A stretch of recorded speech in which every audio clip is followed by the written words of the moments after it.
యాదవ్ గారు అండ్ ఇప్పుడు కొంతమంది బాధితులు ఎవరైతే ఉన్నారో మహిళా రైతులు వీళ్ళందరూ మాట్లాడిన విషయాలు విన్నారు కదా మీరు.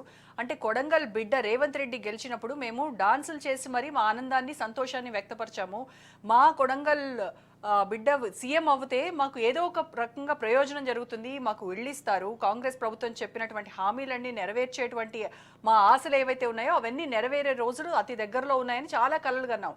కానీ ఇప్పుడు చూస్తే మా నోటి దగ్గర అన్నమే లాగేసుకునేటువంటి పరిస్థితి, మా జీవనోపాధిని లాగేసుకుంటూ ఉన్నారు. ఇది ఏమాత్రం మంచి పద్ధతి కాదు అని వాళ్ళు వేడుకుంటూ ఉన్నారు. ముందుగా గుడ్ ఈవినింగ్ అండి, మీకు పెద్దలు వినోద్ కుమార్ గారికి నమస్కారం.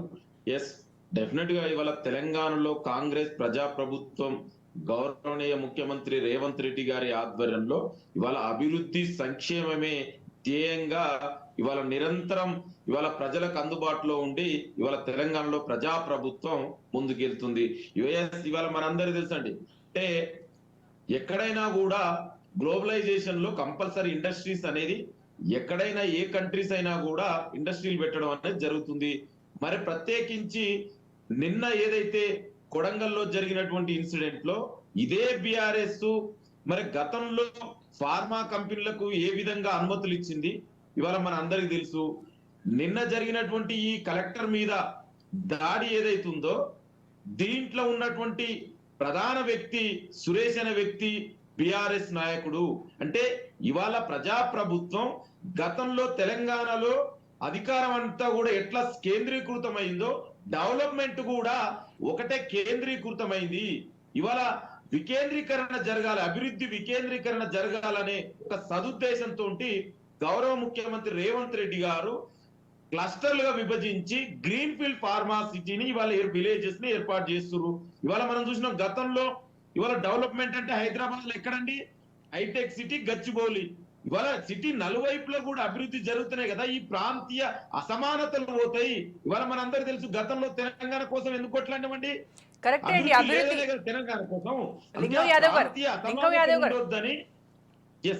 అభివృద్ధి గురించి ప్రభుత్వం చేస్తోంది కరెక్టే, దాన్ని ఎవరు కాదనట్లేదు. బట్ అక్కడ ప్రజలు ఈ ఈ మా భూములు మాకు వదిలేయండి, ఎట్టి పరిస్థితుల్లో ప్రాణాలు పోయినా సరే మా భూములను మేము ఇచ్చే ప్రసక్తే లేదు అని ఖరాఖండిగా చెప్తున్నారు.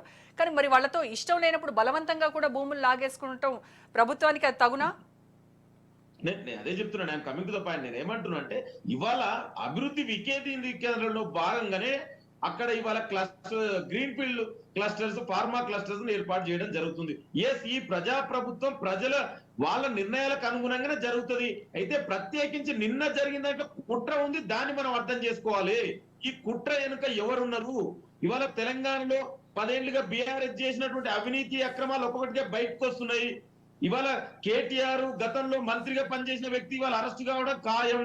ఇవన్నిటిని తప్పించడం కోసం ప్రజల యొక్క వాళ్ళని యొక్క డైవర్ట్ చేయడం కోసం భాగంగానే బీఆర్ఎస్ కుట్ర జరిగింది ఇవాళ. అందుకే కుట్ర కోణాన్ని మనం అర్థం చేసుకోవాలి. ఇవాళ తెలంగాణ ప్రజాప్రభుత్వం దేశ చరిత్రలోనే క్యాస్ట్ సెన్సెస్ అనే ఒక చారిత్రాత్మకమైన నిర్ణయం తీసుకుంది. దీన్ని అడ్డుకోవాలి, ఇది ప్రజలకు పోకుండా ఉండడం కోసమే బీఆర్ఎస్ కేటీఆర్ వాళ్ళ యొక్క అనుచర వర్గం ద్వారా నడిపించినటువంటి కుట్రలో భాగంగానే నిన్న కొడంగల్లో జరిగినటువంటి ఇన్సిడెంట్. దాన్ని మనం అర్థం చేసుకోవాలి.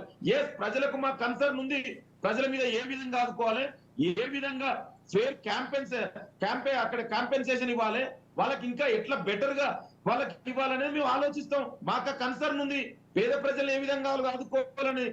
మా ప్రభుత్వం అండి ఆనాడు తీసుకొచ్చినట్టు ల్యాండ్ అక్విజిషన్ యాక్ట్ తీసుకొచ్చి ఫేర్ క్యాంపెయిన్ చేసింది కాంగ్రెస్ ప్రజాప్రభుత్వమే ఆనాడు కేంద్రంలో. ఇవాళ మాకు వీళ్ళు చెప్పవలసిన అవసరం లేదండి. దీని అనుకున్నటువంటి కుట్ర కోణాన్ని మనం అర్థం చేసుకోవాలి. ఎవరున్నారు, ఎందుకున్నారు, దేనికోసం. ఇవాళ తెలంగాణలో ప్రజాప్రభుత్వం ఏర్పడిన మొదటి నుంచి బీఆర్ఎస్ కుట్రలు చేస్తూనే ఉన్నారు. ఇవాళ మొన్ననే చూసాం ఖమ్మంలో కూడా బీఆర్ఎస్ పార్టీలో ఖమ్మం వరదలు వచ్చినప్పుడు ఇక్కడ పోయినటువంటి బీఆర్ఎస్ నాయకుల మధ్యలో జరిగిన ఆధిపత్య పోరులో గొడవను కూడా ప్రజాప్రభుత్వం మీద వాళ్ళ అన్నడు మళ్లించారు. అంటే ఇవాళ కొడంగల్లో కూడా ఇవన్నీ అదే చెప్తున్నా. సురేష్ అనే వ్యక్తి చాలా బీఆర్ఎస్ నాయకుడు వాళ్ళ ఆదేశాల మేరకే. ఇది ఒకసారి మీరు జూమ్ కూడా చేసి చూపెట్టండి ఎంత క్లియర్ గా. అంటే ఈ ఎవరండి చాలా స్పష్టంగా అంటే ఇందులో బీఆర్ఎస్ కుట్కోణం ఉంది. తెలంగాణ ప్రజా ప్రభుత్వాన్ని అబాసు పాలు చేయాలి. దాంట్లో భాగంగానే ఒక్క నిమిషం